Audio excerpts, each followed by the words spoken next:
अस्सलाम वालेकुम जी। ट्विटर ते बड़ा रौला पे है कि तरीके इंसाफ जी है वो जित गई है। ये मैं ये समझना चाहना वा भैन पाड़ो जित्ती कित्थे ये तरीके इंसाफ कित्थे जित्ती है। और साबर शाकर यद्दी दिया कित्थे जित्ती है। हसन निसार हामद मीर वो कित्थे जित्ती है तरीके इंसाफ। मतलब जेड़ा टीवी चैनल खोलो वो कह रहे हैं तरीके इंसाफ जित गई। भैन पाड़ो तरीके इंसाफ तो जमात ही नहीं आया इलैक्शन कमीशन तो जित्ती मनो तुहाडी भैन दा झूठा। मतलब गल बड़ी अजीब है ना, मामला ही बड़ा अजीब हो गया। मतलब जिहड़ी पार्टी रजिस्टर्ड ही नहीं वो जित गई। इकरारुल हसन साहब तुहाडी जिहड़ी तीजी बीबी है तुसां नसाई सी जमान पार्क तो उत्थे वो बजौड़ी पठान के नाल जुड़ी सी उत्थों तुसां उठा के फसाई सी अज ते तू कह रहा कि तरीके इंसाफ जित गई। वो यद्दी रिहा कित्थे जित्ती है। पंजाब मुस्लिम लीग नून की हुकूमत मजबूत तरीन बन रही है। वफाक PMLN लीड कर रही है। बलोचिस्तान दे विच सारियां वड्डियां पार्टियां जिहड़ियां ने उन्होंने वोट मिले। सिंध पीपल्स पार्टी लीड कर रही है, हुकूमत बना रही है। तो तुहाडियां भैणां दे चड्डियां दे विचों जित्ती तरीके इंसाफ। मतलब जेडे तुसी आ बैठे हो हरामजादे मुल्क दुश्मन तजजिया नगार मुख्तलिफ TV चैनलों पर तुसी सारे के सारे भैन चोद हो। तुहाडियां भैणां नस्सियां ने तुसी जिन्ने भी बैठे हो जेडे तुसी इस वक्त मुल्क दुश्मनी कर रहे हो ना TV ते बैठ के जियो ते दुनिया ते फलाने ते ARY ते तुसी पूरे बद नस्ले और भैन चोद हो। इस मुल्क के तुसी दुश्मन हो। मैं समझना मैं तुहानूं फड़ के भैन चोदो तुहाडे टोटे करने चाहिए। मतलब इंज भी कदी होया PTI जित गई। वो PTI तो है ही नहीं जमात। PTI कित्थे जित गई।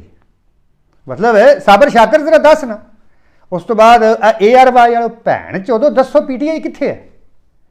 या जियो वाले तुसी भैन जी वालो तुसी दस दो PTI कित्थे है। हामद मीर तू ही बोल 2.5 फुटिया और तू तेरी भैन जी रंग बलोच वो जफ्फी पा के बैठा मुल्क के खिलाफ। हुण तू कह रहा कि PTI जित कित्थे जित्ती है PTI कित्थे ही PTI कोई नज़र आई है PTI। वो तो है ही नहीं इलैक्शन कमीशन।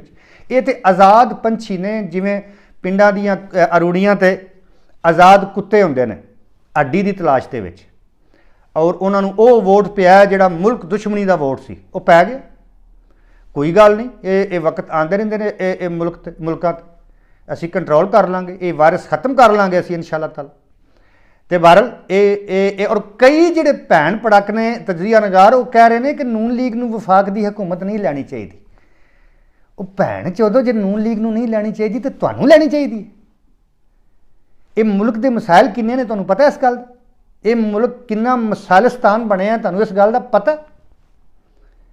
और बिल्कुल ये PDM तर्ज की हुकूमत बननी चाहिए। सारियां वड्डियां जमातां नूं उहदे विच शिरकत करके दिन रात काम करनी चाहिए। इस मुल्क वास्ते काम करना चाहिए और इस मुल्क नूं दा बेड़ा अगे लैके टुरना चाहिए। कुछ ख्याल कर लो।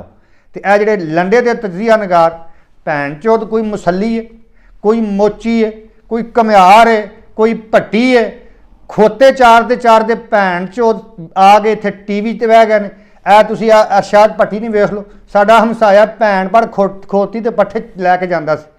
अब्दुल हमीद भट्टी नूं वेख लो। सारे तुसी वेख लो जिन्ना गंद बैठा इस वक्त मीडिया के कुड़ी हवा दल्ला ये सारे के सारे कमी कमीन ने और कोई भी साफी नहीं इन्हें चो। हबीब अकरम वेख लो न्यूयॉर्क का खोता। हबीब अकरम तुसी जरा ध्यान मारो दिल पूरा ध्यान मारो को लगता है जिवें न्यूयॉर्क का खोता।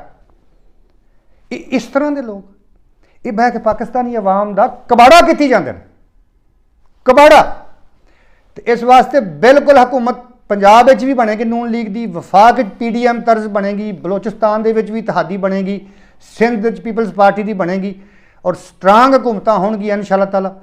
वो भैन यद्यो दलियो पाकिस्तान के मसाइल वेखो किन्ने ने उस बारे सोचो और दुआ करो अपने वतन वास्ते दुआ करो यद्दी दियो बजाय इस के कहो कि हुकूमत नहीं होनी चाहिए फलाना कुछ नहीं होना चाहिए। और तुसीं जिहड़े TV ते भैन चोद यूथी एंकर बैठे हो तुहाड़ियां भैणां नूं हुकूमत दे दी है हरामजादे हो। तो इस वास्ते मैं जरा गैब सी तो आ गया मैं मैदान तो हर रोज़ एक खुराक जी है ट्विटर पर मिले करेगी। बहुत शुक्रिया।